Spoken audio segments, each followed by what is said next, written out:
Millennial Gaze. Hey, what's good? What's good? What's good, everybody? It's your girl, May Money, and it is a happy Monday. Happy Martin Luther King Day.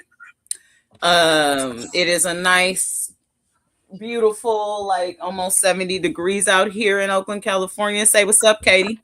Oh man, I'm so jealous. We've got tomorrow. The wind chill is supposed to be 10. Okay, I don't even know what that feel like, and I don't want to.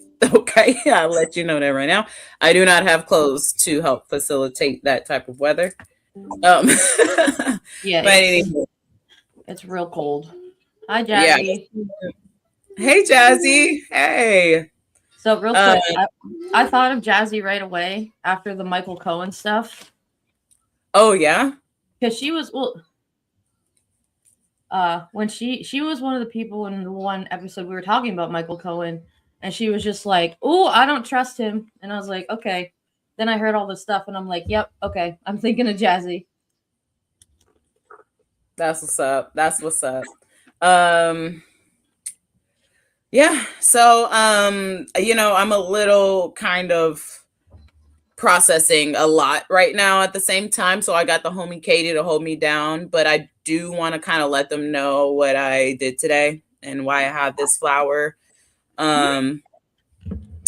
So I went to a memorial for one of my very close friends that I grew up with his dad, and it was very beautiful. It was a celebration of life. It wasn't like a look at dead body and cry and things like that. It was very like musical and just nice. But unfortunately I didn't find out. I found out something really sad, and so I just want to kind of let you guys know how I'm feeling. I didn't find out that my friend Elena, who I met that family through, passed away 5 years ago during COVID until today. So I am processing that quite a bit. But I'm still here for y'all, and I'm not really ready to kind of lay down and go through the emotions that I'm feeling yet. So that's why I still kind of came on and am still doing this show because yeah, I'm just not ready to go there yet. But yeah, my dear friend has been gone for a while and I didn't even know about it. And there are a lot of other friends that don't know either. So I'm going to have to share that information with them as well. So, but yeah, it was a very close family that, I grew up with a single mom. And so I spent a lot of time over there with them at their house with Brad, who was the dad of the house, and they just are just music people and just really lovely family. And they took me in like I was their own, and I grew up with them, and both of them will be very missed. So I just wanted to share that with y'all. That's kind of where I'm feeling. So if I look a little weird or puffy or break down into tears randomly, that's kind of what I'm going through. Anywho. So something that I'm so sorry again for your losses, and especially in today's society, family doesn't always mean blood. It's those who love and support you no matter what. I read something about, because I myself have had to deal with a lot of loss in my life, and over this weekend was the unfortunate anniversary of when my grad school professor passed away, and it's been 7 years, and it still feels like yesterday. And grief is not something that goes away. It's something that we learn to live with. Mm-hmm. And you are allowed as much time, and whatever you feel is valid. And don't ever let anybody tell you that it's not, or it's not, like something's not enough for some. Everything you're feeling is valid, and nobody can even imagine like putting themselves in other people's shoes. We're all here for you, and you're getting lots of positive comments in the chat. So we thank you all for that.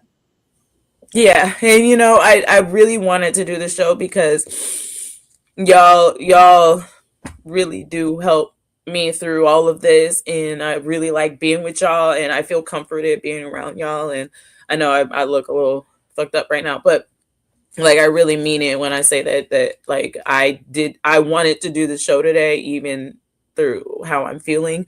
Because I'm going through a little bit of shock. Like my friend has been gone for a while now, and I didn't even know. And um, and I just wanted to be with y'all today instead, because y'all make me feel better. I feel So, that. and Absolutely. so will this blunt. But yes, that all aside, that's what's going on. Like, comment, share, subscribe, bring a friend. This is why we love this community. We are all here together to, be together. And so we got a lot to talk about today. A lot of things to inform you about that a lot of people are not talking about. Mm-hmm. I mean, I don't care how big and bad a lot of these people are in the independent media sphere, but they are missing a lot. And so we are here to tell you about some shit that you missed. So you ready, Katie? Oh, and it doesn't help either that I don't even know if it's even something we could even blame on just independent media, because there is so much happening on purpose. So it's like, how can you catch all of it when literally like this country is burning? Can I say one thing before we go into it though? Mm-hmm. Because one thing that I guess I would like to warn or just kind of put out there in the ethers. It is very easy for independent media journalists and things to become the mainstream media. Mm-hmm. Very easy. Look at what happened to the Young Turks. I started watching the news from the Young Turks, like back like before the pandemic. That like John Idarola and Francesca Fiorentini and J.R. Jackson on the Damage Report. Those were the people that I watched every day. Oh, I didn't know Francesca was on there. Yeah, on a weekly basis with John Idarola. She absolutely was. And that's they were the ones that brought me into even being interested in the news and interested in independent media. And yeah, and look what happened to them. You know what I mean? Yeah. So and I'm not saying John with the Damage Report. Please remove him from whatever the fuck Anna and Jank got going on, because he is definitely not that. Okay, like, and I want to make that very clear. And with J.R. Jackson, the same, and even Francesca, the same. Like, they are not whatever Jank and Anna got going on. That's their own thing. But I really do think that a lot of independent media people are on the danger zone of being enticed by the money or whatever it is, the followers and stuff, and it can turn into something that they didn't start out as, I guess you could say. I think what gets dangerous is when the independent media people start really mixing in the mainstream media. Right.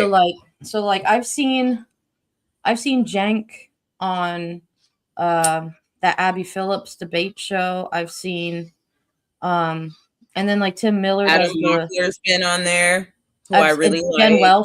Jen Welsh has been on there.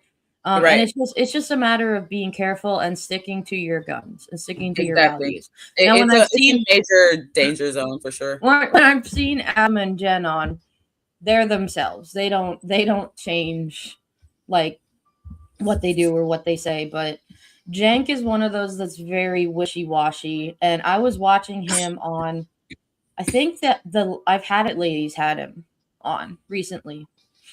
And it was very interesting because the last time I saw him in an interview, I think it was with It was with the guy from Secular Talk. Kyle and his wife have like a Crystal Kyle and Friends or something, and like they got into some heated stuff. But I also found out that Jank is Hassan Piker's uncle. Yeah. Yeah, you didn't know that? Did not know that. Yeah. Yes, There were they a are few shapeshifters. things with that. That's a whole nother can of worm. Whatever can of worms. I don't know why I say that, but I've said it multiple times. But It's a phrase. yeah, What it but is. basically what I say is that first of all, the true colors come out. I've always thought Jank was loud and annoying. Like I never really fucked with him or liked him. I never really liked Anna. I thought she was obnoxious, and I didn't really like. I would actually sometimes turn off John's show when she was on there as a guest. Like I'd be like, oh, this bitch. Like, okay, click off. You know what I mean? I'll watch tomorrow. So, but like I say, the Young Turks umbrella does have good people under it, and I really do want people to know that before you just cast all of them out. It's just Chank and Anna. Everybody else that I've seen on work with them are amazing people, and the reason why I'm here today doing what I'm doing right now. So, anywho, that was a little bit of a sidebar. You ready? Yep. Hey everybody, good to see you. I'm in a little bit of a mourning here today. Mourning some really close friends, but I want to be here with y'all. So I think our millennial minutes start with. Let me pull up the doc. I forgot to load that, but let's start our millennial minutes. Black woman's words are the reason why we have the I Have a Dream speech. Most people think I Have a Dream was planned. It wasn't. By the time Martin Luther King Jr. stepped up to the podium at the March on Washington for Jobs and Freedom, he had already had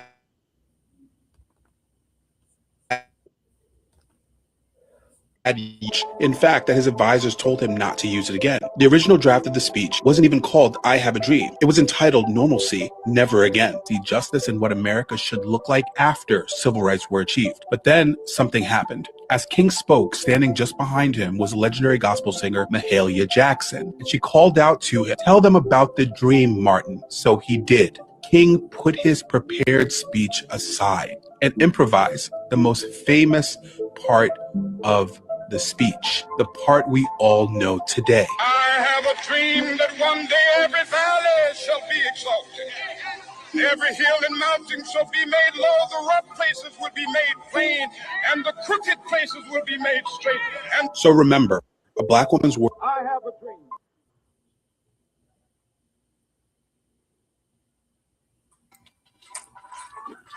Very fun. A few fun facts. So another thing about MLK, I listened to his speech the day before he died. He had a speech the day before he was killed. I don't know the name of it, but if you just look up MLK speech day before he died, 1967, some shit like that, April something. Anywho, look that up. That speech was like my mom, she was like, it's going to be on KPFA this morning, and she was like, it's almost like he like time traveled and was talking about us today. So I highly recommend y'all watch the MLK speech from the day before he died. I don't even know the exact date. Actually, I could look it up right now, but I'm a little lazy. But look that shit up. What do you think about do you have anything else with the MLK? Sorry, I just pulled up the doc. I mean, just something I've been seeing online was basically like, I hope that none of these MAGA people even try to quote anything about MLK today, because they're doing exactly the opposite of everything he wanted. Yeah. You know that they compare Charlie Kirk to like their own personal MLK, which I think is just disgusting and vile. Absolutely. And you know that they always quote MLK all the time, but they only take one part of the speech. Judge not only not by your color of your skin, but by your character. That's like literally the only part of the speech that they fucking even know. That's the only part that I have a dream, and judge not by your color of your skin, but by the character. And that's it. They didn't listen to anything around there. There's no context clues anywhere with these people. Okay. So just so Jazzy, you know. Jazzy says, I'll never forget that AI image I saw of Charlie Kirk, MLK, and Jesus. I shook my head for several minutes. Here's the big question. Was Jesus white in that photo? Probably was. I'm gonna let you know. Stay off that white Jesus, bro. Motherfucker is crazy, bro.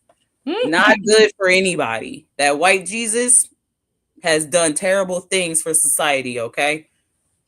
Hey, take Mexican Jesus over white Jesus. Or take Allah. Take Buddha. Take, I don't know. Who's a Jewish guy? What's his name? I don't know. Abraham. Anybody but white Jesus, okay? People That's don't just realize. me. This is out of love. White Jesus is not good for you. Okay? All right. Just so you know. They don't even realize that Jesus was Jewish. Oh, yeah. He had some of this. Jazzy, so this is what I did today. This is how I got my hair done today. It took me really fast to do. I will give you step by step, girl, so you can come out here popping and pop a flower. You feel me? They think Jesus is American. I know. And if he was American, he would be Native American, which we will get into. Yeah, Bonita brings up a good point. They forget maps where people come from. These people can't even fucking read, bro. All right. This is our Native American, honoring the Native American kind of a lot of that segment. Wait, Katie, hold on. What doc are you looking at here? Millennial Gaze 42. Okay. Do you see the Julia Roberts and MLK? Did you see that? Yeah, the first video was what popped up. And then we got okay. So okay, I figured out what's going on with that. I'm sorry guys, this is a little behind the scenes stuff, but I figured out why my links are different. It's because I send them from from May Money account to the Millennial Gaze, and I'm opening up. It's a whole thing, but I've noticed why the links sometimes are different. And I figured it out. So just keep going. Sorry guys, that was a little bit of a side thing. Okay.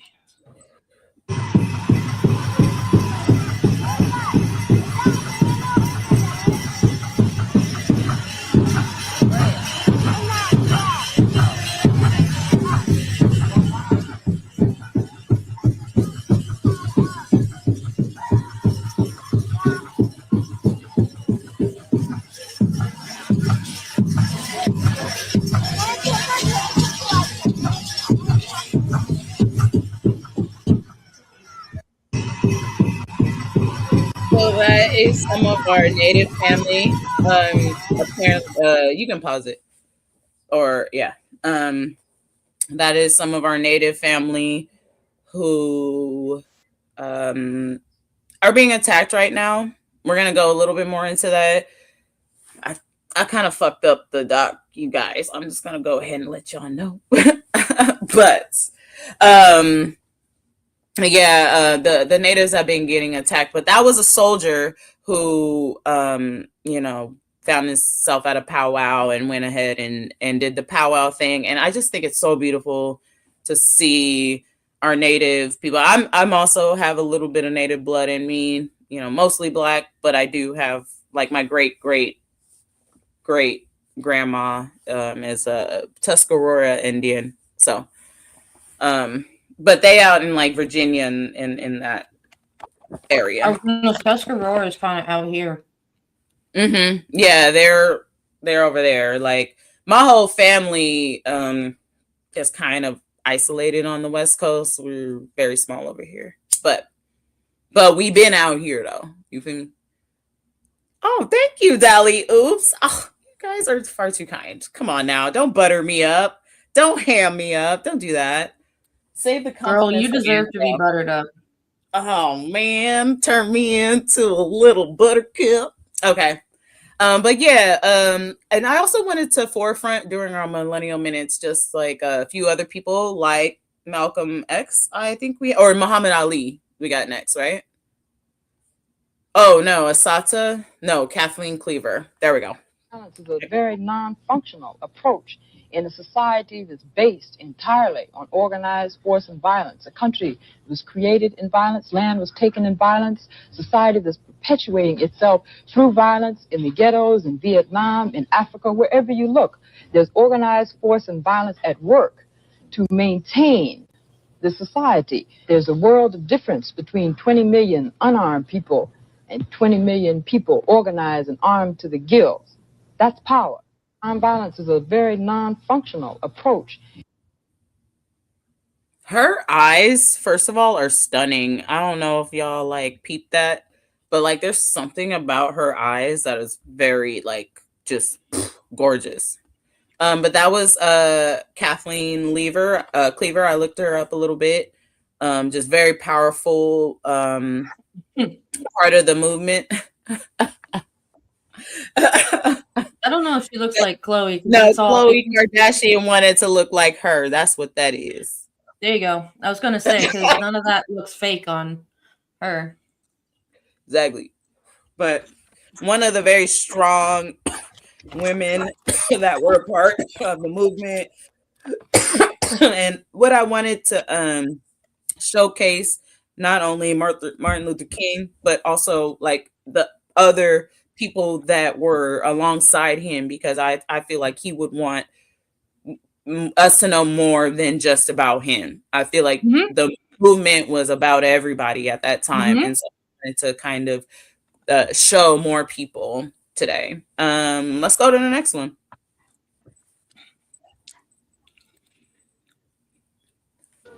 Cassius Clay, Army. Will you please step forward and be inducted into the Armed Forces of the United States? You'll have another chance in a few minutes to reconsider and be inducted. You'll go back in that room, they'll call your name, and they'll tell you once again to take. I'm against the war in Vietnam. I've said on occasions in the press, I don't think black people, I don't think they should go to Vietnam and fight Asian yellow people who've never lynched us, raped us, called us niggas, deprived us of freedom, justice, equality, for the same white man who's not freeing us right here in America. Really, my conscience won't allow me to go. Although I won't have to go. You offer me deals where probably I don't have to fight, or I could have it easier. I do like Joe Lewis did. But still, I know that you're using me to lead other people to the service, which is leading to slaughter, and my conscience will still bother me. Sir, I'd just rather go to jail.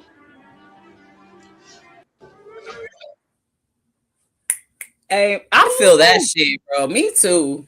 Oh, like, you know what? Damn. Jail sound way better than whatever the fuck y'all got going on over there, for real. I love that. I feel that. I would probably choose the same thing. I did not know that.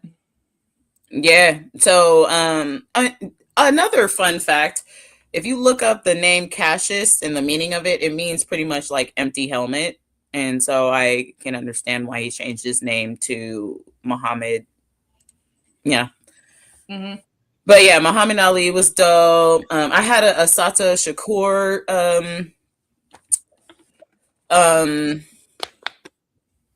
thing, but I don't think I put that one in the doc. But I just wanted to share some of these, just real, like some doodads about Black American history. We're actually coming up on, Black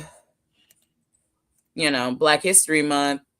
And I think that we need to really be paying attention to our Black history, because that's a really good way for us to start finding solutions to get out of the problems that we are in, is if we study Black history. We have to, because they're the only ones that were able to stop this shit. So we need to learn from the people that stopped it.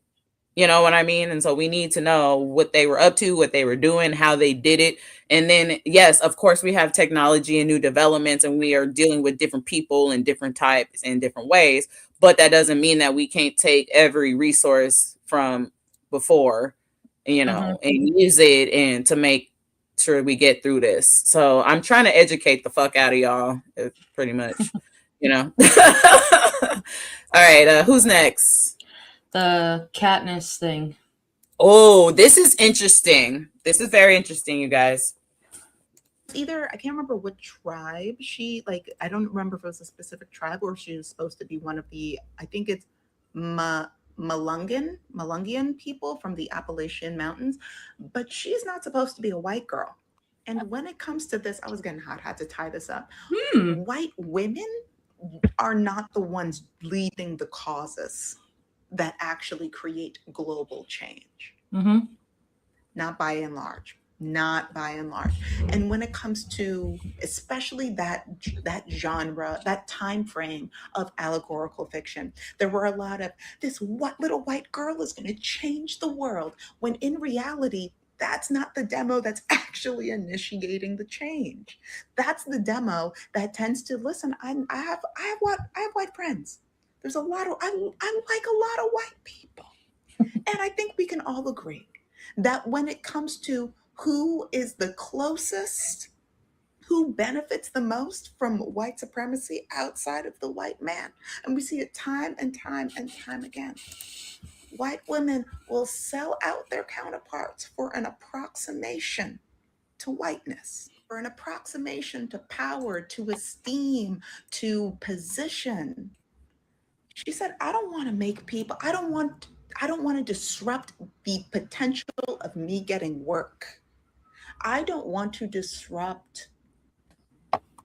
I want to continue to create art in fascism, in rising fascism. And I don't want people to look at me and say, oh, well, she's not about fascism. So maybe I might not watch this movie. So I'm going to take a couple steps back, because that's what Katniss would do, right? Katniss would take a couple steps back.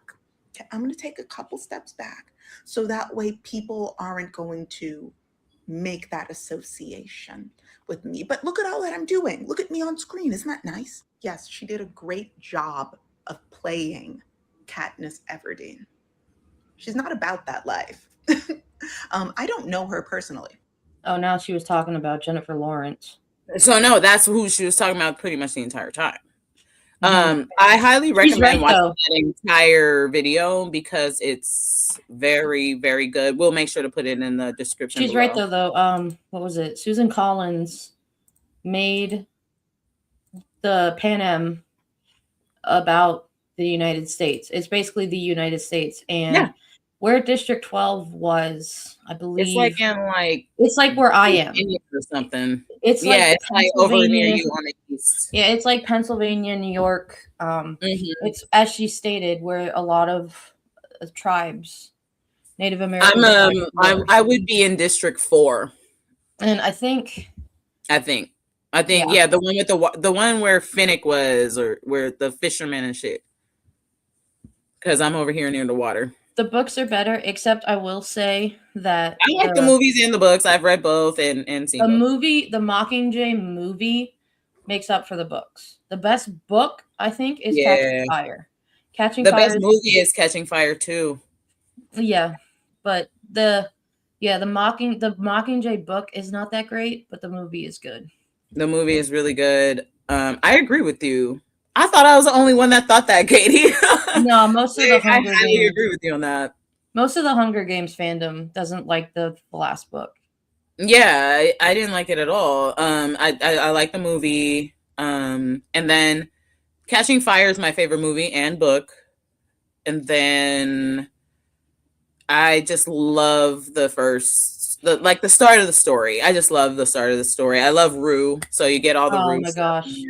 Yeah. So Deanna says she's also a Catching Fire fan. Yeah, see. The ones who know, you know what I'm saying?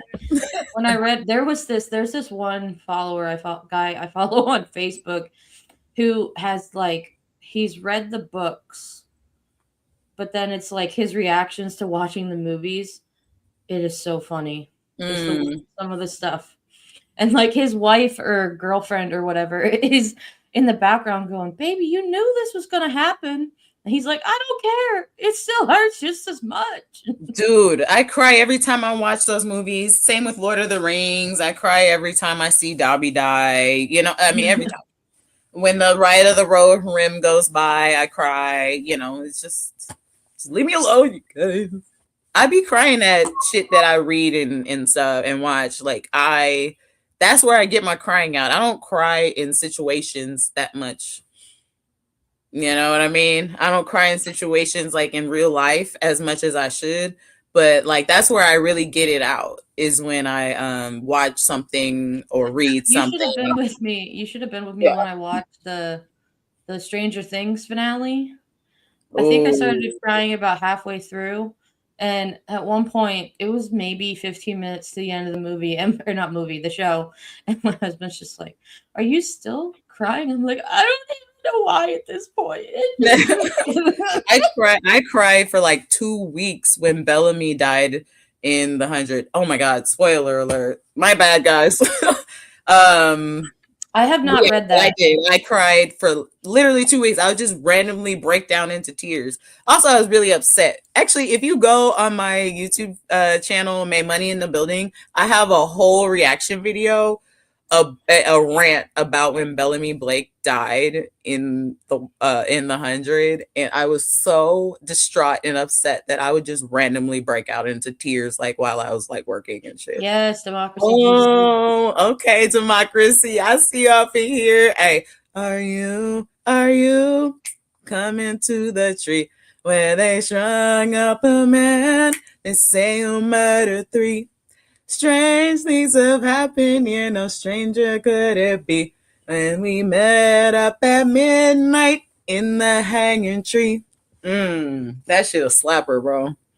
I love one of the things I loved about those movies was in Mockingjay when they were like trying to make her kind of like corporate and shit, and they'd be like, "Yeah, read these lines," and she'd just be like and then they take the camera. They take the camera out when they're in the one village with the hospital or whatever, and then it's just like the realism and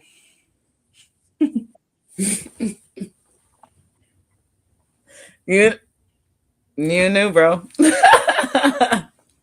Oh, I love you guys. You guys are just giving me the biggest hug. I needed that today. For everybody that's new, I am going through a little bit. I was at a memorial and found out a really bad news that my friend passed away, that I grew up with, passed away a few years ago, and I didn't even know. And her dad, I went to her dad's memorial and found that out today. It was crazy, but I'm so happy that you guys are all here, because I really do feel happy when I'm around you guys and telling you guys what's going on. You know what I mean? Anywho, you ready for the next? I'm ready for the next segment. Oh, okay. Let's go. Like, comment, share, subscribe.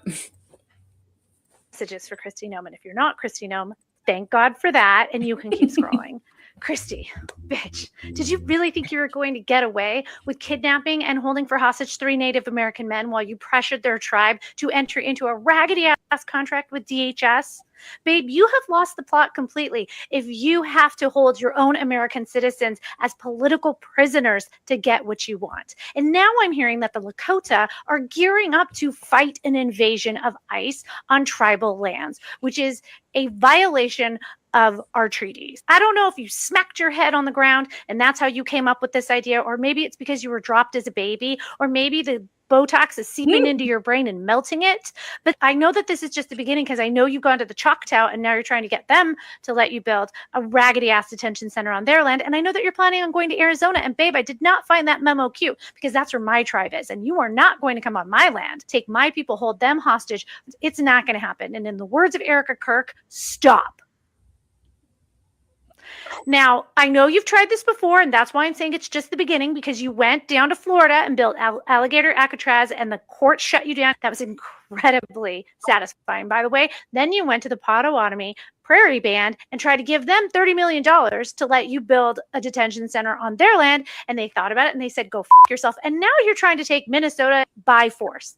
I know that this is personal for you. I know that your flat ass was banned from 8 or 9 tribes in South Dakota when you were governor down there because you talked shit, you ran your mouth and tried to say that tribes were associated with cartels, which is and so they banned you, and that was the right move. None of us want you on our lands, and we are not going to back down. You were just creating a bigger fight, and you were just dragging this country in a way that it will never come back from.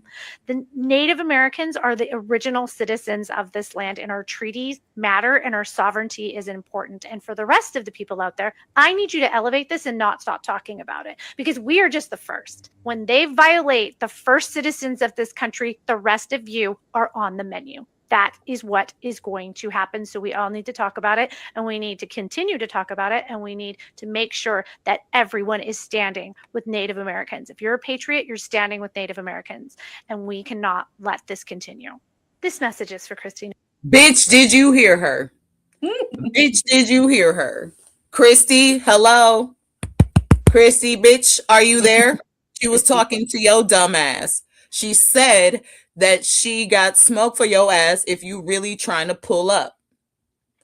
Don't do it. I was gonna say, like, isn't she was the governor of South Dakota, and don't the Dakotas have like some of the largest tribes of Native Americans? Like, I mean, they're all over the country, but like, that's a big area for like this bitch.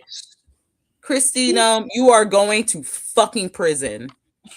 You are going to fucking prison. I'm gonna make sure that that is the last thing I fucking see before I die. You are going to prison. You will be held accountable for this fucking evilry, bro. Don't fuck with my Native American people, bro. Don't do it. Do not do it. Just don't listen to that guy. Black people and natives, we like this, bro. We like this. Just don't listen to that one guy in the Jubilee debates with Mehdi, where he's like, no, the white people are Native American. No, they're not. Nope.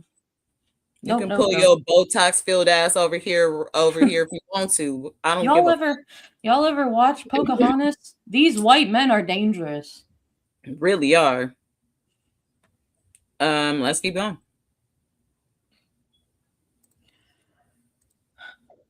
They do not care. ICE, this regime, they don't care if you speak English or Spanish. They don't care if you're Lakota. They don't care if you're Nawa. They don't care if you're Dene. They don't care if you're Quechua. They don't care if you're Blackfoot. They don't care. They could look at a lineup of us and see no difference. Because at the end of the day, they would be looking at an indigenous person who they want gone. So we see this, and what do? Well, we continue to reach across these colonial borders, these imaginary lines on imaginary maps, and strengthen our solidarity as indigenous peoples of the Americas. You know, if you're a Nawa person and you see them going after Lakota people, you need to go, hell no, those are my relatives, man. What are you doing? And vice versa. If you're a Lenape person and they're going after someone who's Quechua, you go, hell no, those are my relatives. And we need to continue holding space for each other in community as we all are being collectively traumatized by the terroristic acts of this regime that seem to worsen with every passing day. We need to be there for each other. We need to facilitate each other's healing. We need to keep demanding non-compliance from our leadership. And I see it. And I see relatives out there holding space for each other, having each other's back, being welcoming, being loving. And it gives me hope. You know, it's that eagle and condor, you know, when they fly, when they fly together, it's something truly special. A lot of things are happening.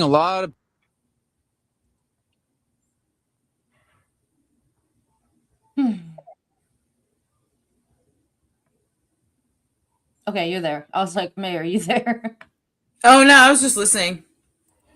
I was just you remember how we were kind of mesmerized by that other dude that was speaking the last episode? I felt the same way. He was just speaking right to me, man. Like, very powerful words there from that young man. Jazz, you bring up a good point. I used to love Pocahontas,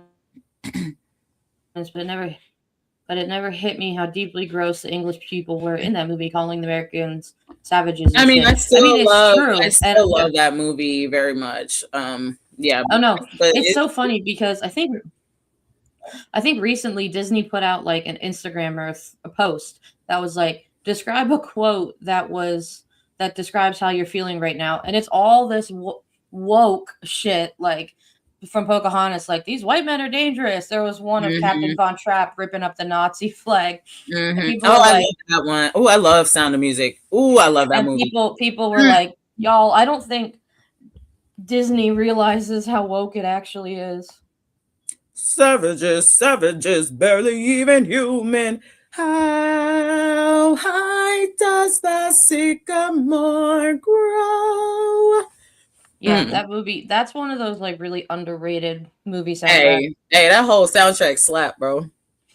I used to have like all of the, I was just telling Niall about this. I have like I used to have Mulan soundtrack, Lion King, Aladdin, I think I had Pocahontas too, and there was another one that I had that I didn't really like that much. Oh, Beauty and the Beast. I had that one as well. I mean, I like it, but I didn't like listen to it. Oh, and I had Prince of Egypt, but I had like a whole set of all the Disney soundtracks, along with each and every Disney movie VHS. Like I still have the greatest Disney movie soundtrack. The greatest Disney movie soundtrack of all time is Hunchback, and I Will Die on That Hill. Oh, that's my favorite Disney movie. Oh, that's my favorite Disney movie. I wish I could do a reaction video to that movie, but I've seen it so many times it wouldn't be a reaction. It would have to just be commentary. But I was gonna say it would be more commentary at this point, but like like that movie is so underrated. And when I went to Disney for the first time, you know how like all the little girls are like, I want to find my princess. I wanted to find Quasimodo. Girl, I found Quasimodo and I was like 4, and I was like, you're my hero. Like that's Katie, why are you speaking like you're literally, let me tell you this story because you're just like speaking to me right now. So like, you know, we had your friends and we would all choose our Disney princesses. So everybody, like my friend chose like my friend Rosie was Mulan, and Maya was Jasmine, Amy was Amethyst was I think Pocahontas, and they gave me Tiana, and I hadn't even seen that movie before. And I was like, no, I'm not Tiana. I was like, nah, I'm Esmeralda. Fuck that. I'm Esmeralda. I ain't even no princess, bro. They call me a racist slur the entire. She's the baddest one out of all y'all, bro. For real. Like literally, like physically too. Like she's like literally the prettiest Disney drawn character, I think. And the movie slap, and literally like the Hunchback of Notre Dame, you guys. I'm sorry, we went off on a tangent, but I love this fucking movie so much. If you haven't seen it, please watch it. They're having their own Disney chat in the chat. Comforters and cool, good. Music. I'm happy. I'm happy that you guys are having fun. Dude, it's so dark. It's so dark. It is, and of course, when I got older, I realized Frollo was literally singing a song about having a boner. Yeah, Hellfire, and that's the best villain song. Dark Fire. I love that song because it goes from Heaven's Light, which is like, oh my gosh, I think I found love, to the end of the world. Dude, like, we should do a reaction. We should watch it and like do like a watch along and just watch it, or like play some songs and something. Or I know how to edit out reaction videos. It just takes a little bit of time, but we can do that if you want. Sounds like a fun. Yeah, that someday. Like that is just, that movie just, it hits. And I mean, I've driven around literally to the soundtrack without like the vocal songs on it. And like one of my favorite musical moments in that whole movie and in my entire life is when he's like showing Esmeralda around Notre Dame. And then he gets to the best part, which is like the view of Paris. Oh, the view. And like the chords and stuff that hit there always just, it gets me every time. And I got to go to Notre Dame not a long time ago. In 2012, I got to go to Notre Dame, and like I lit a candle inside of it and stuff. And I just was like, I had some friends from college with me because it was a school trip, and I am like breaking down, like crying, like hot mess express, and they're all just like, what is wrong with you? And I'm like, but the bells of Notre Dame. Greatest opening song of, so good. Like you just hear the timpani at the beginning go, ba-da-boom, ba-da-da, and you're like, oh, it's like, oh shit, this is about to be a movie, bitch. Like, what's about to go down? It starts off like that. Yeah. So Jazzy, have you seen the new live action Little Mermaid? Because she is not white, and boy, did those MAGA people have just a field day. That was a whole shit show. Oh, anyway, we need to just do a whole episode where we just kind of talk again. I think we should bring that up soon, because I could go all day, and I totally forgot that we had a whole show going. But hey, fuck it, we're hanging out with y'all. It's the ADHD for me. Yeah, we're hanging out with y'all. We're still on Millennial Minutes, so it's okay. No, we're on our first main segment. We did move on. Sorry, guys. Yeah. What do we have? Let's see. We might be able to skip a few things just for time's sake. What's next? Civil War Unresolved. We got Riggs. Oh, you know what? You need to play that Civil War Unresolved, because that's actually very important. And then we can actually pretty much skip the rest of everything. Okay. Yeah. Dear America, no one is illegal on stolen land. Oh, the country is built on broken promises. Is it this one? Let me go back to the other screen. Oh my God, what am I doing? I have this nice mouse that would move me around so much faster. Okay. Is it this one? No, it's not. Hold on one second. One second, Katie. Civil War Unresolved. Do you see Civil War Unresolved? Yeah, that's this. That's that one. There. That's the Riggs one. Can you play it, because I think it might go to somebody else. I think he introduces somebody. That's why I'm confused. Can you just play it for a second? And let's discuss another side. What Americans are dealing with right now is not the 1930s. It's not Germany. It's not the Gestapo. It is the South. The Civil War was never fully resolved. This struggle and the divide between Americans that we are seeing right now is 100% the Christian nationalist South versus the rest of America. It is the South versus the Union all over again. And that is a fundamental reality that I think a lot of us need to start acknowledging sooner rather than later. ICE does not behave like the Gestapo. ICE behaves like the police department. And where does the police come from? They come from the slave catching industry that rose up when slaves were escaping to the Union, when there was a, I guess, proto-Balkanization of the United States. And half of the United States was operating with one set of laws and one set of ethics, and the other half of the United States was operating with another. All of it inevitably culminating into a massive civil war. And that is the same exact thing that we are seeing today. Because the thing we have to realize about 1930s Germany is that they were overwhelmingly popular. The Yahtzee party was popular. A vast majority of Germany supported their ideologies and what they were doing.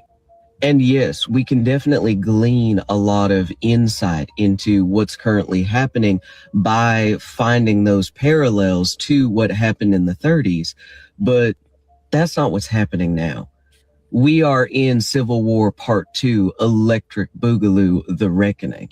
We never actually punished the South. We never actually illegalized slavery.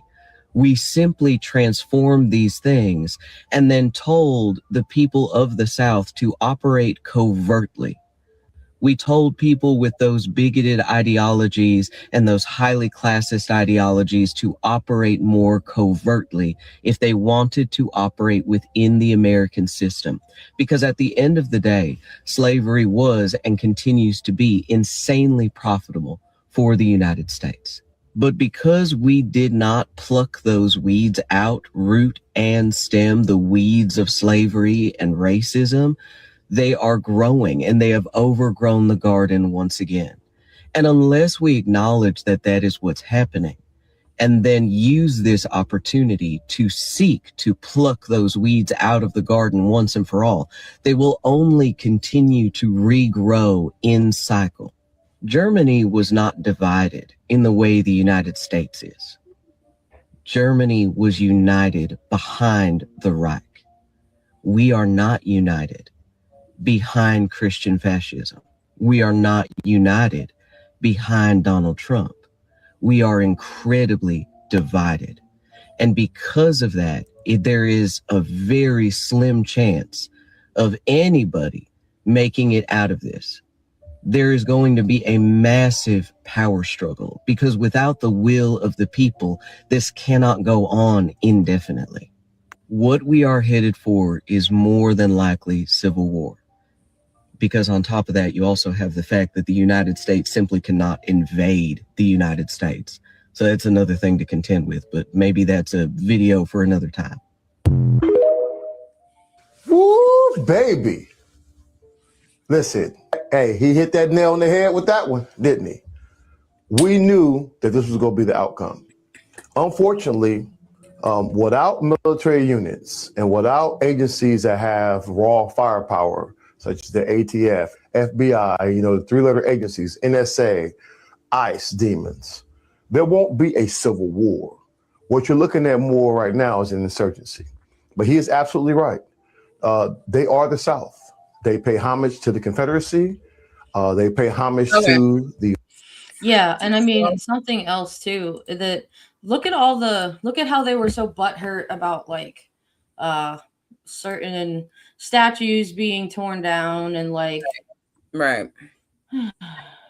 Yeah, and that's why when people call them Nazis, I'm like, no, you guys know the Nazis learned this shit from the Confederate. They learned that shit from the slave people that did the Americas. Right. That's how they learned that shit. They didn't learn that shit by themselves in the 1930s. Oh, no.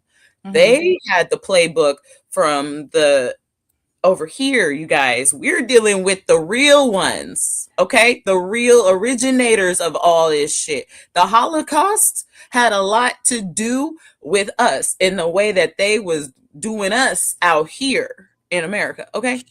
Don't get it. It's not the other way around. I saw a video. I think it was, excuse me. Jon Stewart, when he does the Daily Show, and I think all the hosts do it, they'll do like a before and after segment with the audience and like talk to the audience. And somebody was asking him about just like comparing now to Hitler and stuff. And he's like, no, you shouldn't compare this guy to Hitler because Hitler was actually smart and he actually had a lot more followers than what like is happening right now. And it is true. There are obviously it was organized too. So there are obviously comparisons. But it's a smaller mass of land as well. I do agree with you, and I do agree with that video talking about it being like the North versus the South. Grab a jacket. And it's very true that this has been brewing for generations. I mean, and people think that it was just like the divide of the Mason-Dixon line or whatever, but I've lived in Pennsylvania my whole life, and I always would like ask myself when I would see people driving around with like Confederate flags and shit, being like, y'all know which side of the Mason-Dixon we're on. But it has been taught through like the generations, and that's why we're at this point now with like the Native Americans who are the originators of this land. Why those same white people who have been taught racism over and over, just go, their skin is darker. They're bad. Put them in ice.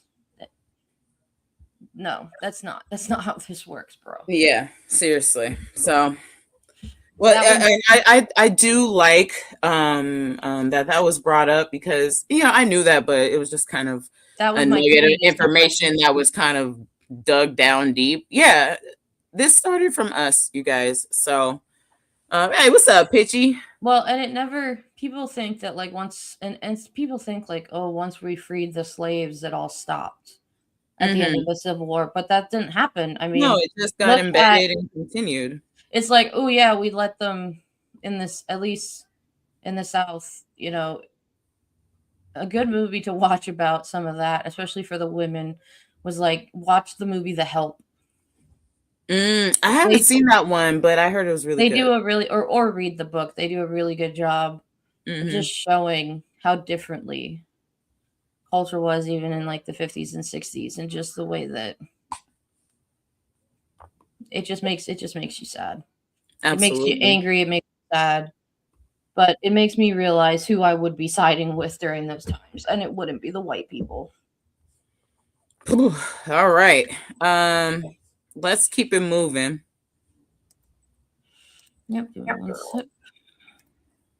Because I do have a bit of a time constraint, so I might have to cut a few things out, or or if Katie wants to continue the show on her own. But I don't have to leave it like hella soon or anything. So you're dressed any better. Hey, your fly is down. You stupid evil. Zip your fly up. Your fly is down.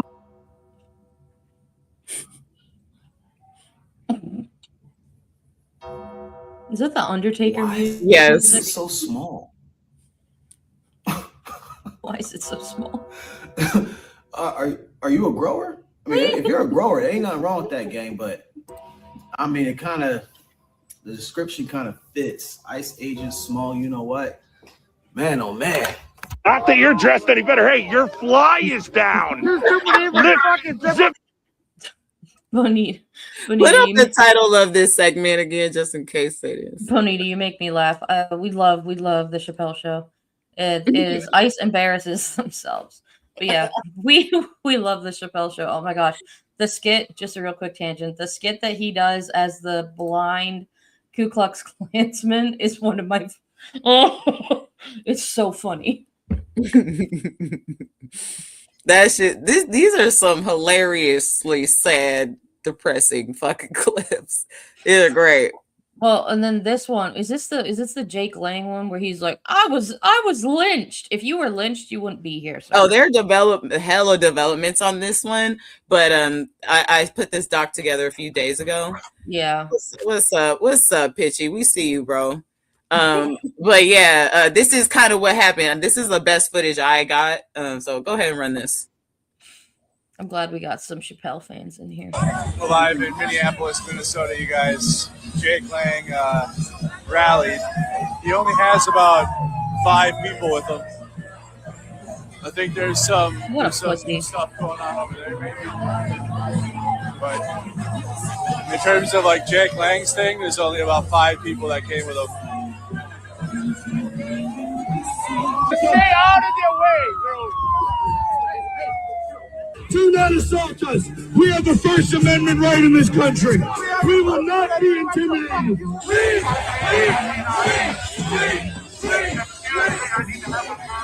So this just happened. This is the white supremacist hate rally that people were pretty concerned about. Well, only about 5 people showed up, and they literally just now got run out of town. So remember, folks, MAGA has a bunch of bots online. They have no real organic support. Look at how many people turned out to protest, counter-protest these Nazis. They ran them out of town. He's been advertising it since November. So I think the fact that no one came out. And look at him wearing some type like a military vest. Like, and look, he walked away with his life. He just was scared to fucking death. That was all. I was lynched. Shut the fuck up. No, you was fine. You might have got a little cold up in there. You got heamed up a little bit. I did see it. but you left with your life. Renee Also, I think they did were. not, but you walked away perfectly fine, unscathed. But I think they you were just throwing walked like. in and left a little bitch. That's what I happened. think they were throwing like water balloons at him and shit. So Jazzy says I hope that had urine in it. He was there like a month ago, running around with Qurans. Well, Qurans wrapped in bacon, trying to set them on fire. Bro. Come on now. Military Nobody cosplayers. takes you seriously. Nobody gives a fuck about what you do. So maybe Army vet can back me up on this. Something that really pisses me off about a lot of these MAGA asshats is they all try to act like they're so tough and they're such top shit, and they love the military and they love their country and they love God. But if you put them into military style situations that true veterans have been through, they would not be spewing this shit. And they would be the first ones to run away with their tails between their legs, screaming like little girls. No, not like little girls. Little girls have more fucking oh, that's true. I am so vaginal fortitude. Screaming like little pussies. No, little bitches, little punk ass bitches, little boys. How about that? Screaming like little boys, because that's what they are. Little fucking punk ass little boys that ain't shit. Okay, that's what he is. Army vet says, "I can assure you." Don't put that on women. Don't put that shit on the race of women. I think that. But Pitchy says filling balloons with piss involves way too much playing with y'all piss. Well, also too, it would be nice and warm if they hit them in Minnesota rather than fucking. No, we're gonna freeze it. Yeah, so no, you just do water because it's so cold there. Oh yeah, for sure. Apparently, he does all that and then makes GoFundMes. Well, or you could get some gloves and then pee in a thing of snow and then make yellow snowballs. Wow, we're getting way too deep into this. I don't know. Yeah, I could get creative up in here. I wouldn't do it. I personally wouldn't do it, but it's just a suggestion. I don't even have snow here, so. But that's what I would do with snow. This is just too much playing with piss. I don't know what that means. Army vet says he needs a blanket party. I don't know what that means. I have a few things that I think I could guess, but I'm gonna have to look that up later. Bonita, I agree. My ADHD artist mind is also going nuts right now. I want to. That's a good band name, Blanket Party. Until we find out what it is. Yeah, maybe. Yeah, but just off top. Yeah. All right, let's move on. Let's see some more embarrassment. Okay.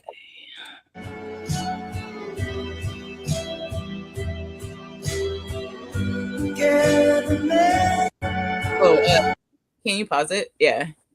What does it say? Something about an off-duty ICE agent being detained by ICE. And here's a Latina ICE agent lies to a man she says knows he is without legal status. A ver, cuando entré al país tuve mi corte. Ya fue cerrada. Sí. ¿Y no te dijeron nada? No. Después de eso.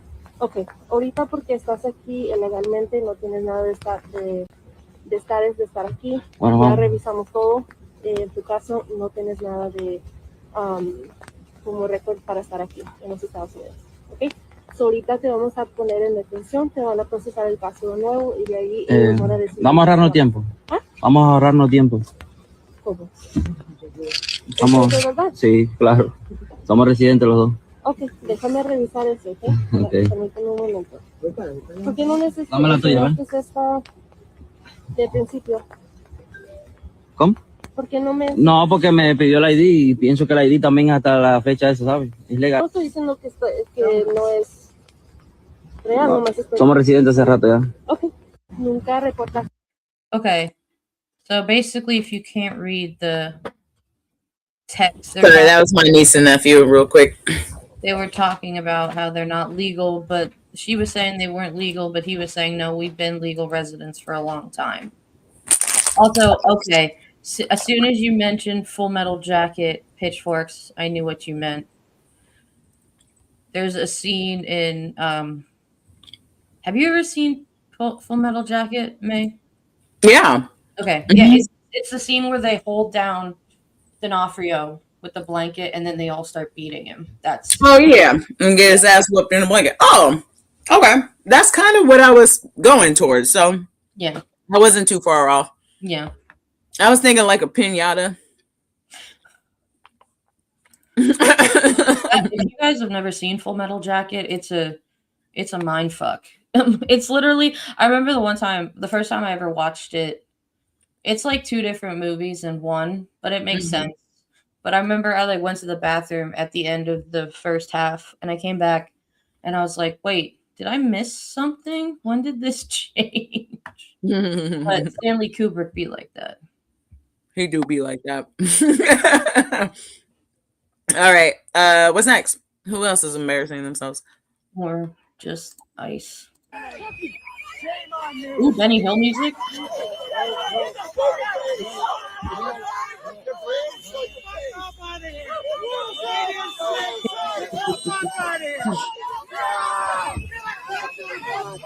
Why you attack that guy just because you're embarrassed?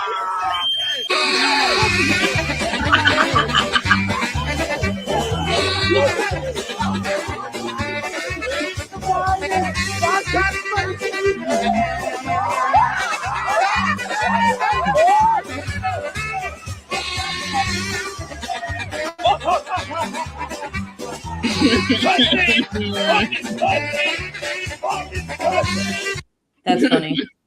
Dude, so there's a bunch of videos like this. Just because of time, do we want to go to the next segment? What's the next one? Oh God. Let me see. Because there actually, let me look, because there's one. In you here. know what? We should probably show the Bavino. Yeah. Stuff.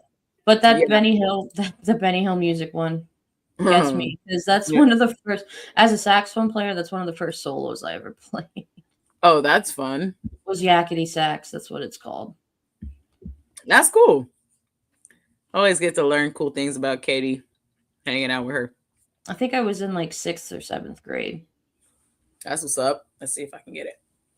Oh, did you see that? Did you see that? I did. All right. Let's see. So it says, oh boy, that's a lot of words.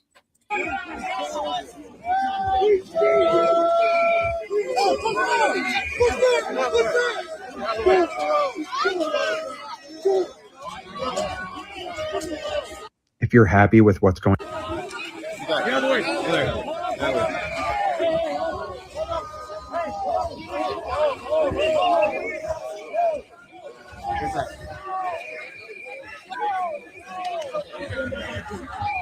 Look how they stop and like they pose and then they start walking.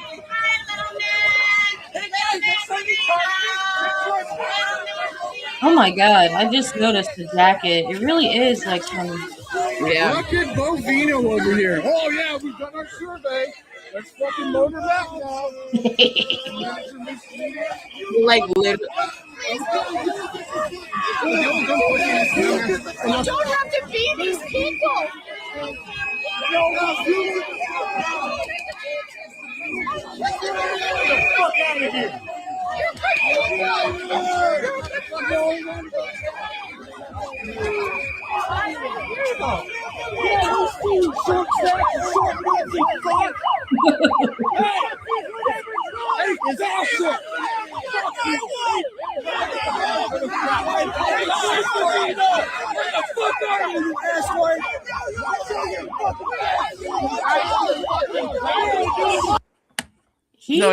He walking around looks like. And so basically what happens is like they pose, then like there's an angle where he goes, and then they start walking like they're starting to roll the tapes. It's ridiculous.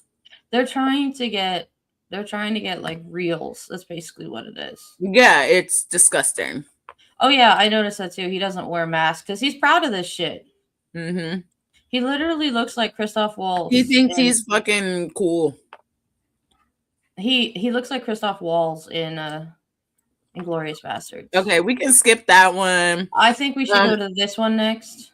Which one? The one where they're talking about her wife. Yeah, okay. Yeah. We have some serious news right now. The Trump administration has launched a criminal investigation into Renee Nicole Good's widow right now. According to NBC News, federal officials are now investigating whether or not the widow of Renee Nicole Good impeded a federal officer, impeded ICE, moments before Jonathan Ross shot and killed her wife in Minneapolis. They're now going after Renee Nicole Good's wife, and it's happening right now. They're looking into whether or not she has, quote, ties to possible activist group. They're not looking at Jonathan Ross's conduct at all. So the ICE agent who shot Renee Nicole Good, not being investigated for murder by the feds. But Renee Nicole Good's wife is now under criminal investigation by the Justice Department into whether or not she impeded Jonathan Ross. This is very significant, folks. And people need to know about this, not just in Minneapolis, but across the country. Because remember, the Trump Justice Department is refusing to allow Minnesota investigators to investigate Jonathan Ross. And instead, they're investigating her wife as we speak. That's fucked up. They doing the same to Don Lemon on some dumb shit too.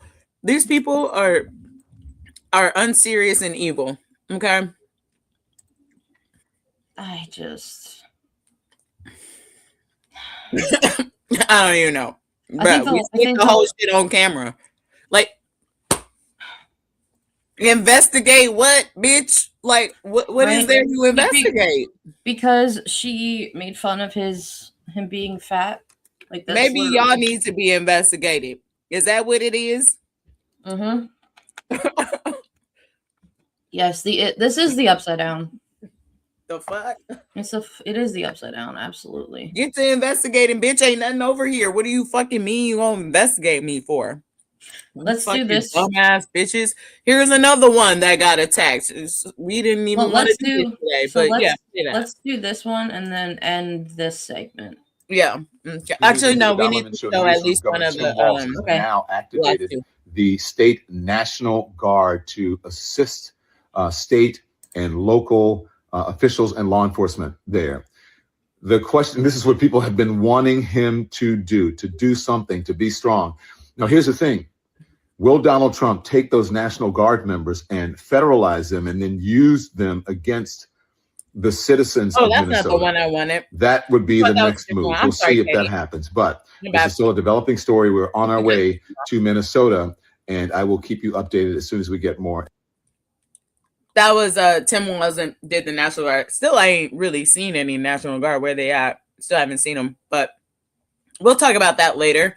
I thought that was a whole different clip. But whatever. Let me just finish up. I won't show the clips.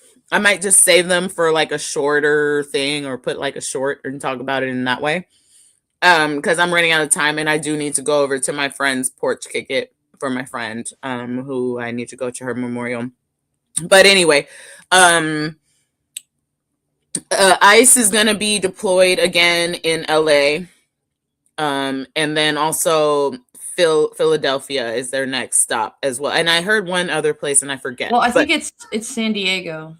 San Diego, but in Southern Philly, California. Yo, you do not want to fuck with Philly right now. Eagles are out of the Super Bowl.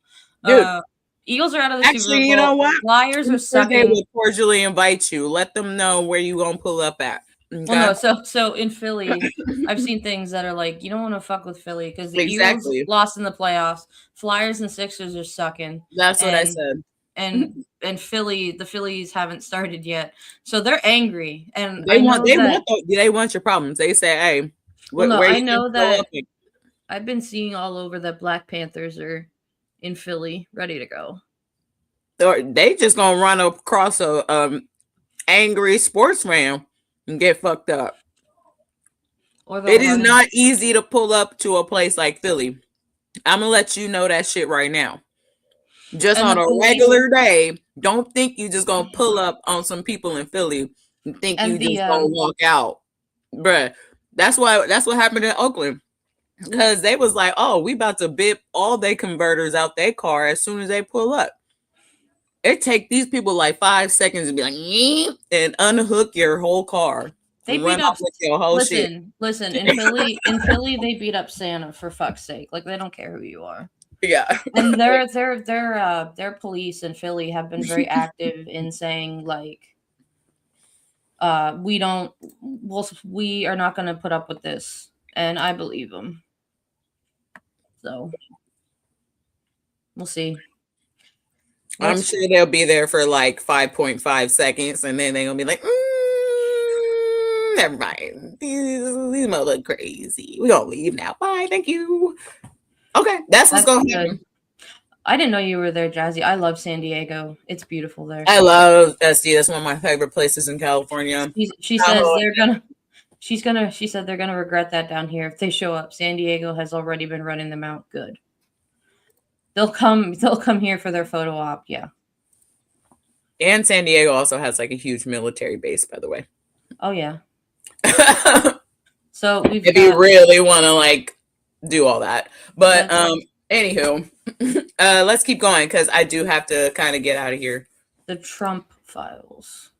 I want to make it extremely clear that every single member of Congress in this building behind us that does not support impeachment and removal now is complicit in the demolition of American democracy. Yep. This is on you, Congress. Yep. Every single thing that Donald J. Trump and his illegal cabinet and cohorts do is on you. Yep. Because guess what? The Constitution empowers Congress to remove a tyrannical president. Yes. And this courageous congressman standing behind me, who has become my friend, Representative Al Green, should not be standing alone. It is obscene and ludicrous that he has been the only member of this body to be willing to file and force an article of impeachment up until this time. Where are the rest of you? I want to. Hello? Anybody there? Hold on. Thank you.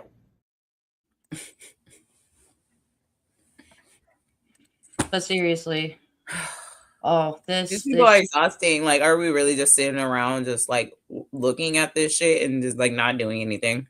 Dude, this next video, oh my god, this shit pisses me off. Hold on. Oh, is this a Nick Flinty? No, it's just one about Dems literally saying like, oh, we need better rules for ICE. Nope, get them out. Oh God. Calling to abolish ICE, or worse, talking down on those who are, has proven they will not meet this moment and need to fucking go. Because we have already made this mistake before. After the Civil War, we let slave owners stay in power. We abandoned Reconstruction. We pardoned Confederates. And then we let them start wearing white hoods and writing laws that would keep Black Americans subjugated for another century. After the Civil Rights Movement, we let white supremacists and segregationists stay in power. We let them find ways to undermine the Civil Rights Act and the Voting Rights Act. Then we let them use the war on drugs to over-police and brutalize Black and brown communities. And of course, after January 6th, we let a man who tried to steal an American election and led an insurrection on the Capitol to run again. Trump is the result of centuries of white supremacy in the United States that has never been stamped out. When we finally make it out of this, we will once again be in a moment in American history where we have a chance to finally act, or a chance to fuck it up again. That requires our elected leaders not making the same mistakes of forgiving the unforgivable. Any Democrat refusing to... Yes, oh my god. I am so sick of listening to Cory Booker and Chuck Schumer being like, we need to reevaluate the rule. No, fucking get rid of it. We have to stop pussyfooting. They are not going to do anything to help any of us. They are all trying to cover their asses and fill their pockets with money. They don't give a fuck about you or me or any of their fucking constituents. It is such bullshit that they just sit there going, well, maybe if we let this one in, he'll do the right thing. It just pisses me off. Am I rubbing off on you, Katie? Yes, you are. It's either that or just my hormones. Oh, we soul sisters.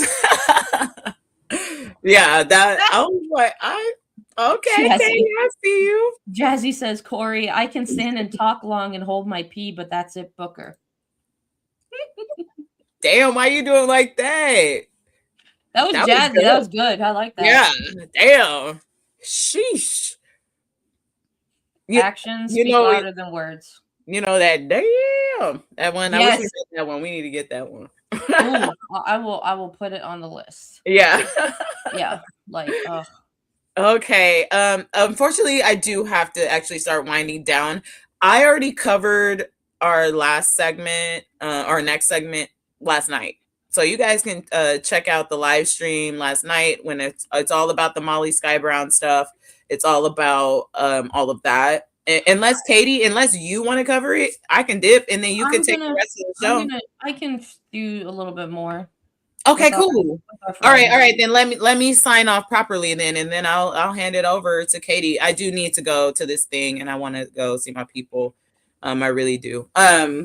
But yeah, thank you guys so much for understanding that I gotta leave early. I just gotta go see and do some morning with some friends, and I have pictures and stuff to share, and we're gonna go smoke weed and drink beer and sing songs. We're gonna go. When I was a young boy, my father took me to the city to see a marching band. Y'all know that one? Mm-hmm. Yeah, we're gonna sing some Mike Kim, some Fall Out Boy, and eat some tacos. So yeah, I gotta go be with my people. I love you guys so much, and I'm gonna leave you in the good hands of Katie, and she's gonna take the show. I'm gonna hang out backstage, but I love you guys so much, and I'll see you later. Okay. So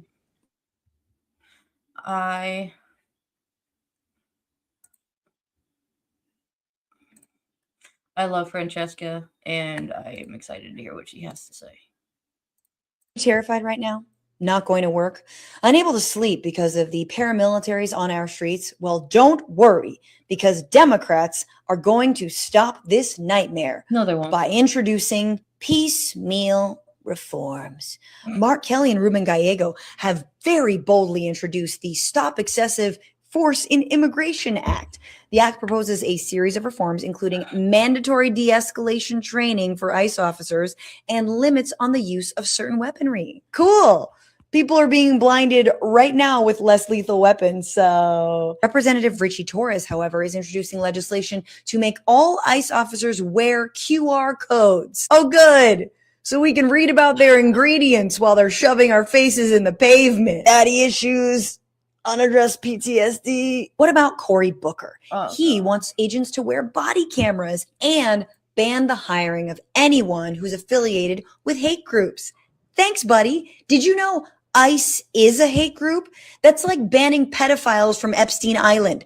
This is the point of it. In all seriousness, there is one Democrat who has introduced legislation that seems to have the right idea, and that is a man named Shri Thanadar of Michigan, whose bill is called the Abolish ICE Act. And it does exactly what it says. And that, my friends, is the only legislation we care about. Are you terrified right now? Right. Like, oh my God, these people.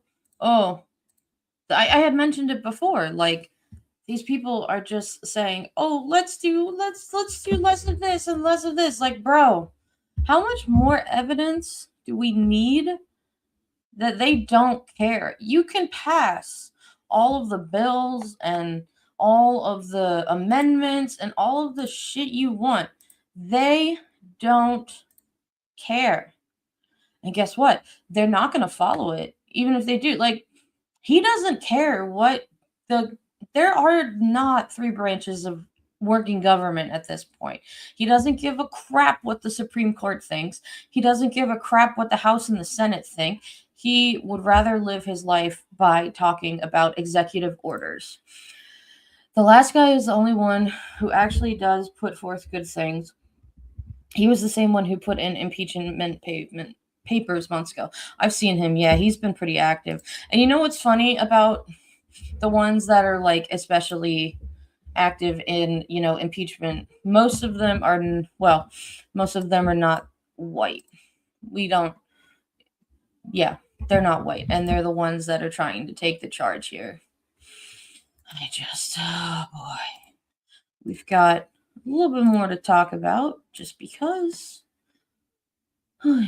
Aaron Parnas, hardest working man. If a major Epstein files update, the Department of Justice in a late night filing just argued in court saying that a court has no authority to adjudicate or enforce the Epstein Files Transparency Act.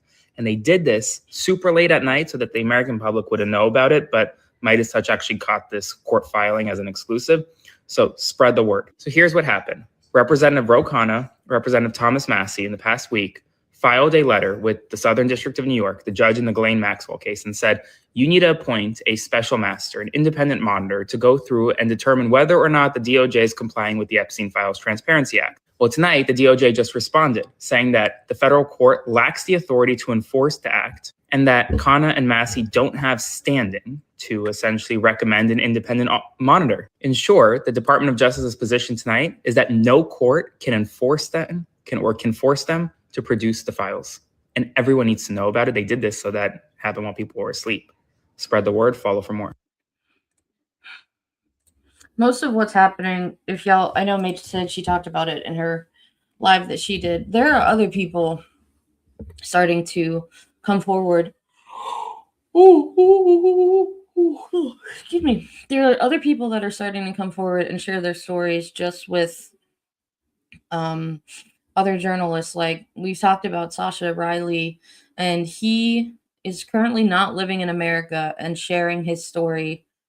And one of the things that has made both of us very mad about all of that is like there's still people out there going, well, if this is true, if this is what really happened. No, we have to stop that mantra of like, well, what if this did happen? No, it did happen. And the reason that you don't even try to believe people is why we are in this predicament. And it is just, it's so frustrating. And Amazing Lucas is going to talk about, Nick Fuentes. 11-year-olds, because that's one of the youngest people that Epstein was accused of messing with. And he wasn't like, bro, when we're talking about 11, 12, 13, 14, 15, he's talking about, it's all about, sexual maturity. That's what it's about. Now, you can have your opinion and your taste and your ethics and your morals, but after the age of 14, that is past the point of sexual maturity, just period, biologically. What? And I'm just like, he then goes on to say that, the Catholics, all right, the code is that, hey, 14 for women, 16 for boys. But this whole concept that, because of society, that's why we can't go back to the good old days of 14-year-olds getting married to men and 13-year-olds and 11-year-olds getting married, right? This whole concept that society is poisoned people, okay? Because we're all about promiscuity. That's why we can't have these marriages. And you start to see a pattern that they then want arranged marriages, right? They big up in arranged marriages. And it all comes down to that these mofos is sick. They're part of the lineage of evil. That's why they don't want women's rights. That's why they don't want that. That's why they don't want women to vote. They want women to be nothing more than, I guess, ovens for children, bro. They want them to be birth factories. That's it. They don't want them to talk. They don't want them to learn. They don't want them to know anything except recipes. That's what a good faction of this white right want. They're sick in the head, fam. They are sick in the head. And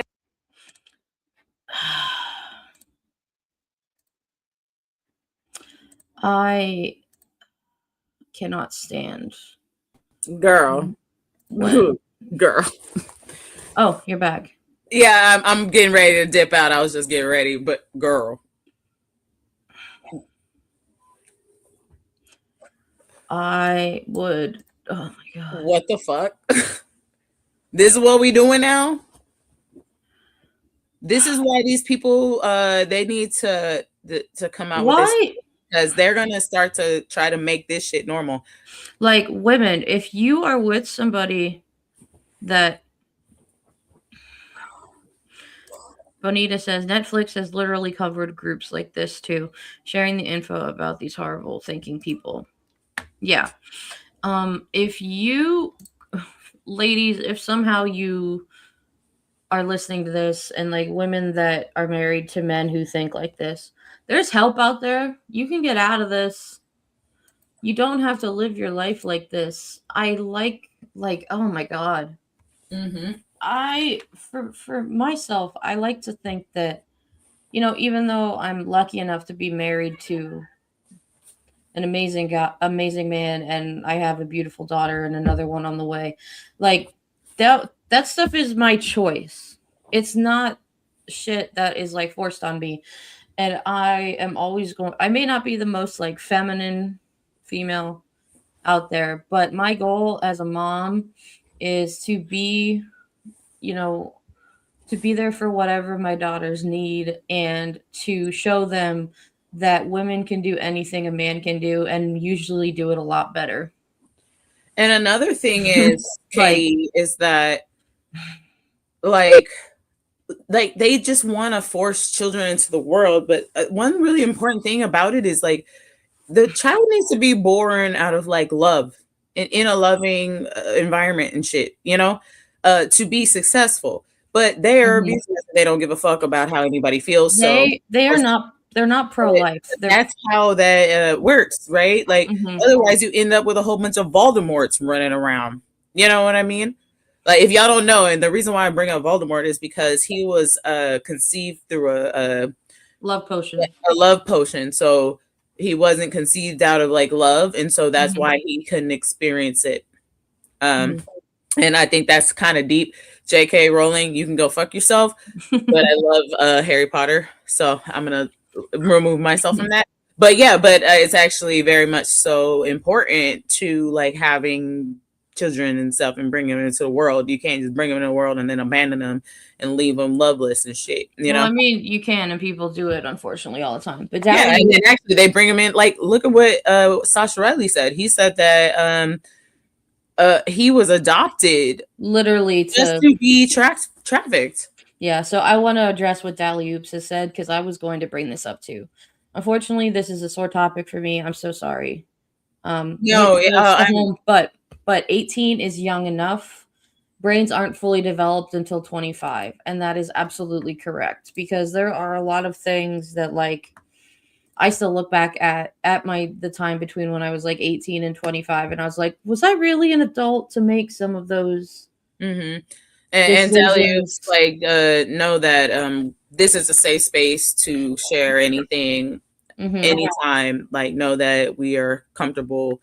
You are in a safe space to feel and share these things. Like we want to honor you guys and all of that. Like that is not something that we want to make. We don't want to make you feel uncomfortable. We hear you. But yeah, okay. Now I really do have to go. I was just putting on my shoes, and it gets a little funny over there. And you guys have a good rest of the show. I'm out of here. Thanks, Katie. Bye. Love you guys. Love you. And we love you too, Dally Oops. So let's keep going and see what more we got here. And it gets worse because he goes on to talk about, hey, this is the reason for the low birth rate.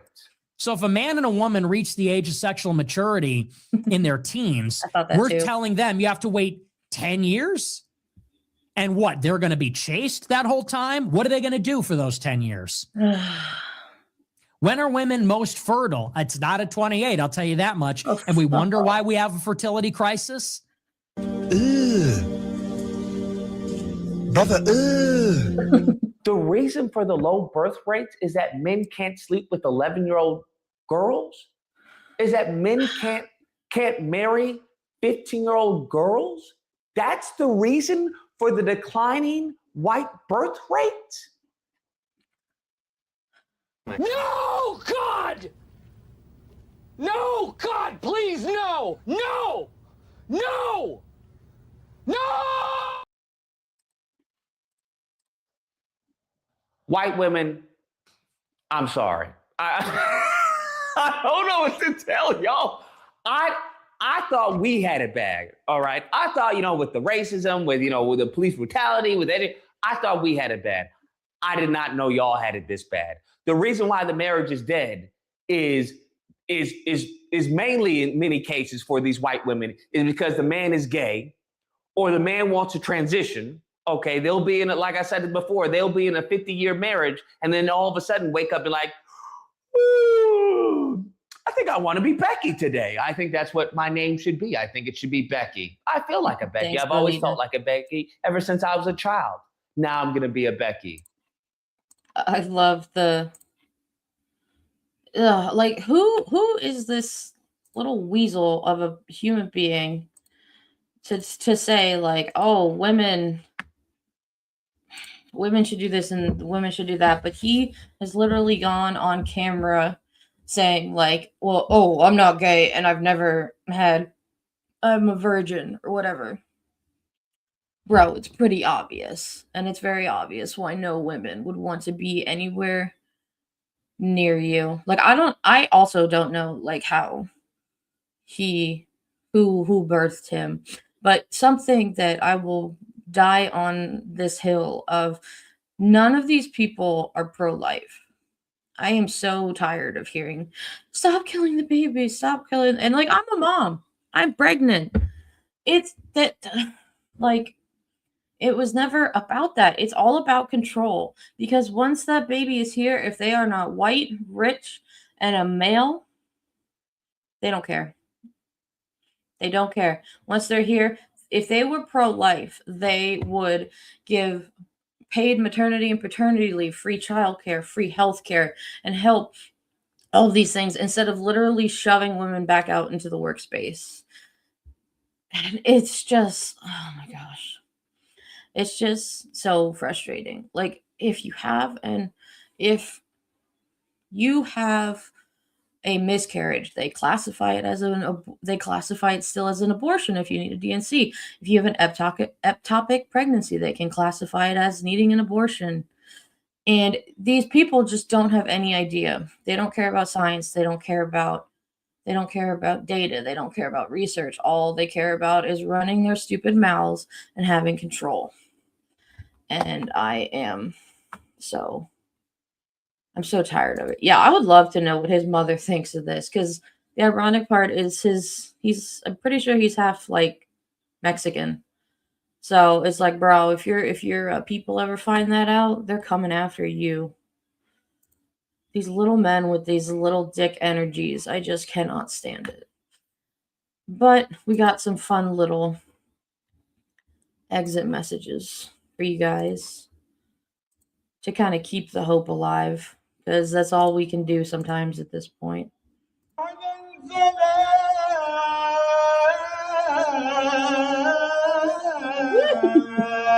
Oh, look at little kitty. Oh my gosh, that's so cute.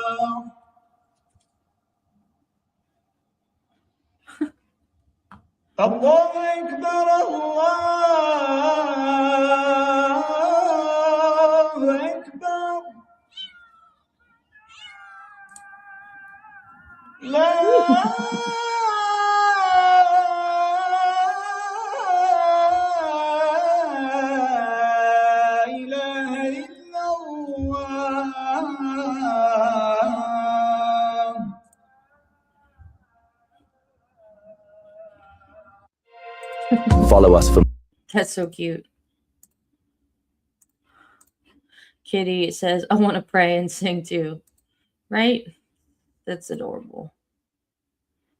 Warming hearts all over the internet. A man in a waiting room holding a stranger's sleeping baby after the mother struggled to hold the baby and fill out paperwork at the same time.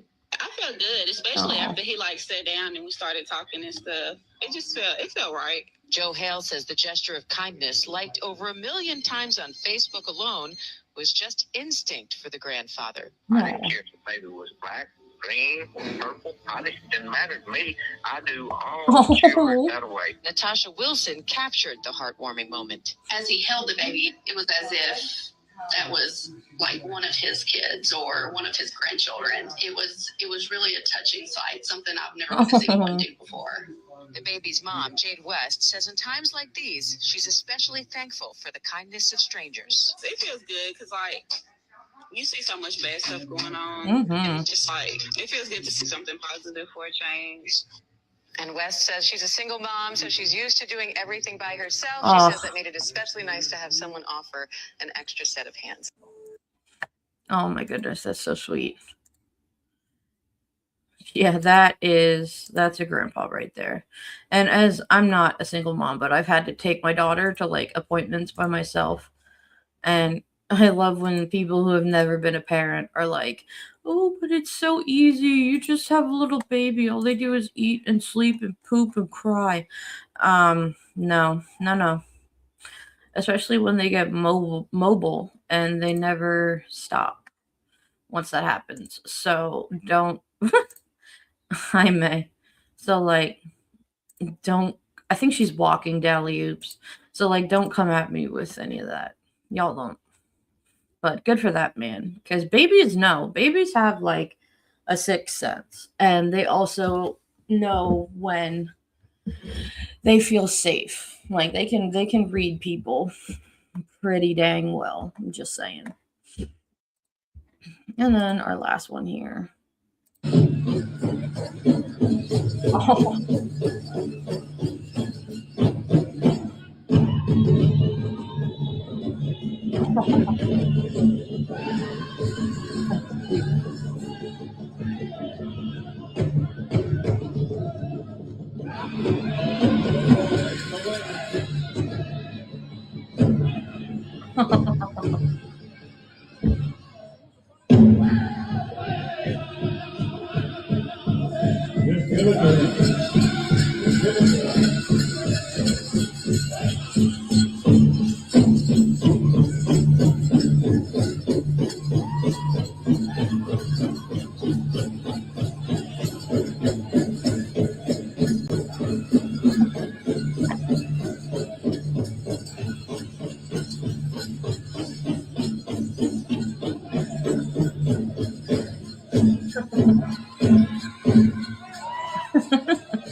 That was adorable. I would just like to point out if I took my daughter, who's 3.5, to something like that, you can bet she would be on the floor like that little guy shaking her hiney. Oh, that's so cute. Yeah, we have to find these moments like this where you do find the joy in things, because it's so hard to find joy sometimes. And just before we end out, I've got, of course, the lovely Trump action tracker. And we are almost up to 2290. Because, oh God. I'm very tired of this. And for those of you who, are kind of new to the show, or if those of you think, oh, you guys just going on tangents about millennial things, it helps us get through this crazy time when we think of things that just, things that just make us happy and things that can still bring joy to us, because it is very tiring. And I know May has said it, and I say it too. I am so grateful for this community, because when May and I first connected, at that point, with everything going on, I thought I was losing my freaking mind with all of this. I thought I was so alone in this, just wondering, why is everything so weird and messed up? And I'm just so thankful to have this, to have you guys in this community. And I may not be as vocal sometimes as May is. She's much better at being on screen and talking than I am, because I'm way more of a behind the scenes, figuring stuff out kind of person. But I'm very grateful for all of you who watch us and that our community is growing. So definitely, share it with people. Share people you love. Hell, share with people you hate. They might even get educated. You never know. So anyway, that's our show. May is obviously not here, but thank you guys so much for watching. Take care of yourselves. Email us, send us messages. We're on Substack, obviously YouTube, Instagram, and all that fun jazz. May and I are Lemon Legends who go on the Don Lemon Show. So love you too, May. So, keep up the fight. You're not alone in this. Be around those you love. So we'll see you guys on Thursday.